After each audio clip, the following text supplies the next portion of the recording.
Well, here we are, brand new work week. Of course, the major tornado outbreak last Friday and Saturday across a good part of the mid and deep south there. Unfortunately, we've had loss of life and a lot of loss of property. A couple of EF4s, at least, being ranked so far here in parts of Arkansas and down into Mississippi there. Just a really bad. And our prayers and thoughts certainly with the victims, family and friends over that way. Now let's talk about this week. Not as active as far as severe weather this week. There could be a little bit, but not anything like what we were looking at last week. Here's the next storm, as you can see here. This is the jet stream. This is located. The jet stream is basically just a river of wind located at about 20 to 30,000 feet in the atmosphere here. And if you take a look around that, you see strong winds embedded within the jet stream. And where you look at this dip or this big U, there's your storm system there on Tuesday, crossing the southern and middle part of the country. And it's got some strong upper level winds with that. These are the storm systems that are crossing the area here. That kind of moves on by. There's another little disturbance, another little system there around the end of the week. But as you see, they're just not real potent. There's not a lot of Gulf moisture to work with these storm systems. And therefore, we're not looking at as much severe weather. Here's another one coming up Sunday. Maybe a little bit of some strong thunderstorm activity with that, just kind of off to the east there. And then maybe as we head towards maybe the March 24th time frame, which is my birthday, by the way, maybe a little bit of a dip in the jet stream across the central and eastern parts of the country.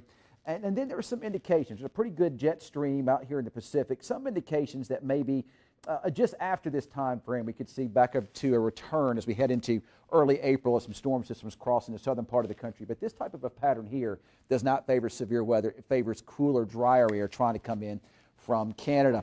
Now, if we take a look at tonight's storm system, of course, we have to look out west, and we do look out west here. And there's some high clouds streaming out ahead of it, but there's your storm. You can see the big classic U shape to it and the spin.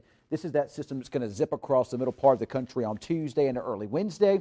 And once again, just not a lot of rain, not a lot of storminess with that system, but what it will bring with it is wind and pull in and push in more dry air from Mexico and New Mexico and into West Texas here.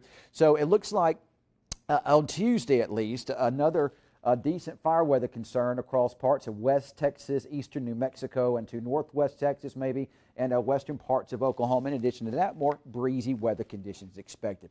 If we kind of take a look at wind this week, and we're looking at Tuesday and Wednesday, both days look like there could be some high winds. Not as intense as what we saw last Friday here, but winds that are perhaps maybe gusting in the 25 to 35, maybe 45 mile per hour range here. And then they go down a bit Thursday, calmer, and then the latter part of the week could be some more perhaps gusty winds during that time frame with yet more storm systems here. If we take a look at barometric pressure, of course, that's where it all starts here. You can see on Tuesday, once again, there's a bit of a drop as another storm develops up here and moves right across Kansas and southern parts of Nebraska, similar location to last Friday, but this time this isn't a land hurricane. This is going to be a lot weaker. And as you can see, there are some dips in barometric pressure into Tuesday evening, and there's going to be a big rise in barometric pressure as we head into Wednesday. So when you do see these changes in pressure like that, and they're subtle changes, they're actually not subtle, they're actually significant changes, then that can present problems for those of you that suffer from the weather-related illnesses. More on that in a moment. But you also know there's going to be some windy weather with that too. This is Tuesday, and if you look across the region here, wind gusts into the 35 to 45 mile per hour range. At least we're not looking at 70, 80, 90, and 100 like we saw last week, right? Here we are into tomorrow night, still looking at some breezy conditions here. But as we head towards Wednesday, we'd continue with some breezy weather, but this time northwesterly winds behind a front.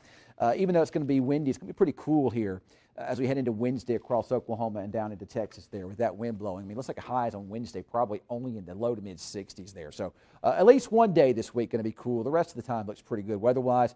And as I was talking about a moment ago, barometric pressure, when it goes up and down like this, if you suffer from any type of weather-related illnesses or whatnot, it does impact your body here.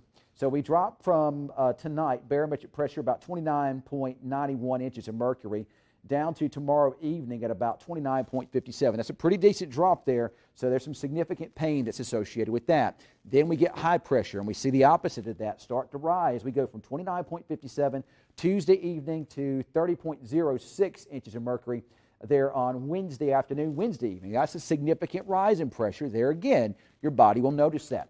We kind of level out there on Thursday, but back down a big dip again on Friday, and once again, your body notices that as well. So we got the issues With the rheumatoid arthritis, the headaches, migraine headaches, the old knee jerk down there. My back hurts a lot of times when we get weather like this. And you have aches and pains with your back. That can be a problem here as well. Maybe you just kind of hurt, just like maybe you have the flu or something. Of course, the flu is going around.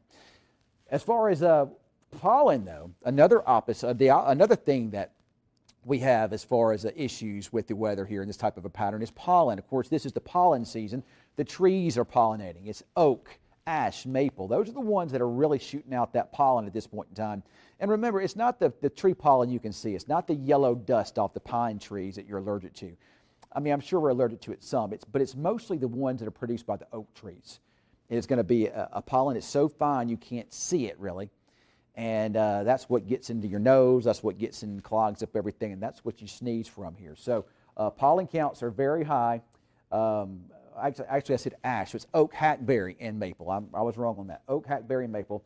11.7, which is a very high value. The highest on the level goes to 12, so that's a very high level on Tuesday. Very high again Wednesday at 11.5.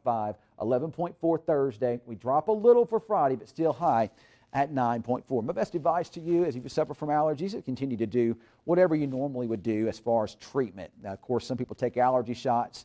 I just take an Allegra, pop an Allegra, and do the nasal mist type things that tend to help me out. Actually, this help a lot. So whatever it is you normally would do to treat your allergies, and make sure you're doing that. You may want to wear a mask as you make your way outdoors. That might help you at least some. Speaking of which, I feel like I'm about to sneeze now. All right, everybody. Well, thanks for watching. Everybody have a great week. And remember to knock that like or that follow, whatever, on my pages here. And a special thanks to Service Master for allowing or helping to make these things possible.